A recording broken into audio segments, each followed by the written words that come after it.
পঞ্চায়েতে পড়ে থাকা অর্থ খরচ না করতে পারায় বিভিন্ন পঞ্চায়েত প্রধানরা মন্ত্রী স্বপন দেবনাথের ক্ষোভের মুখে।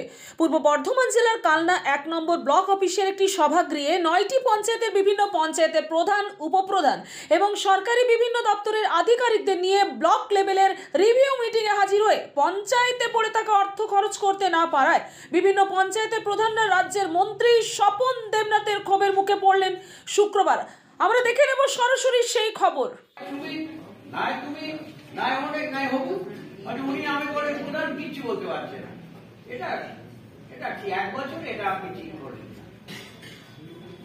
আপনি যাবেন সই করে দেবেন, আপনার কাজ কিছু সই করে দেয়, আপনি জানবেন না। আমি বকাবকি করছি, অনুরোধ করছি, আপনি প্রধান, আজকে কত অসুবিধা আমার রাজ্যে বলুন তো।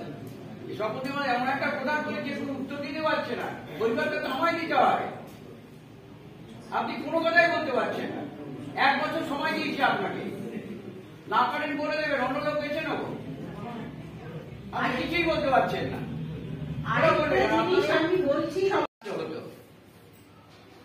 ওকে বোকা বানিয়ে দেওয়া তোমার কাজ, তাই নয় কি? ওকে যাতে বোকা বানিয়ে দেওয়ার কাজ। কতখানি অসম্মান লাগছে বলো তো। তুমি যদি করতে সারা রাত 2 দিন ধরে ট্রেনিংটা দেওয়াতে যে তুমি এটা কাগজ নিয়ে বলবে, প্রধানের হয়ে কাগজ দেখাচ্ছ তুমি, এটা তোমার পক্ষেও কিন্তু অসম্মানজনক। লোকে তোমায় বলবে এই কলমে প্রধান তুমি, ও কিছুই নয়। আপনি কি তাই মনে করেন? এটা করো না, এই ধরনের মিটিং এগুলো করো না। ওই শপথের সামনে বলো আলাদা জিনিস হবে। প্রধানের হয়ে উত্তর তুমি দেবে, ওকে শিখিয়ে পড়ে আনলে না কেন? যা বলো প্রধান বলবে।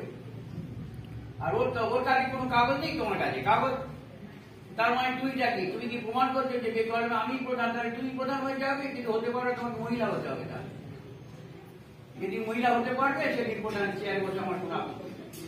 এখন লিঙ্গ পরিবর্তন করে নবে যাও, কোনো অসুবিধা নেই।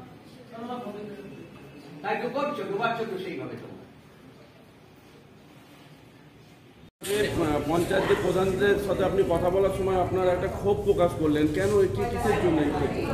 যে পঞ্চায়েতে আরও অ্যাক্টিভ হতে হয়। আমি ওদের, এরা তো আমার অনেক জুনিয়র, আমি তো দীর্ঘদিন এলাকার রাজনীতির সঙ্গে যুক্ত, তাই প্রধানদের বলি তোমাদের আরও সক্রিয় হতে হবে। 1 বছর প্রধান আছো, আরও যা কিছু অজানা থাকে সেগুলো শিখে নাও, জানার চেষ্টা করো। পূর্ব বর্ধমান থেকে পাপাই সরকারের রিপোর্ট, নূতন ভোর।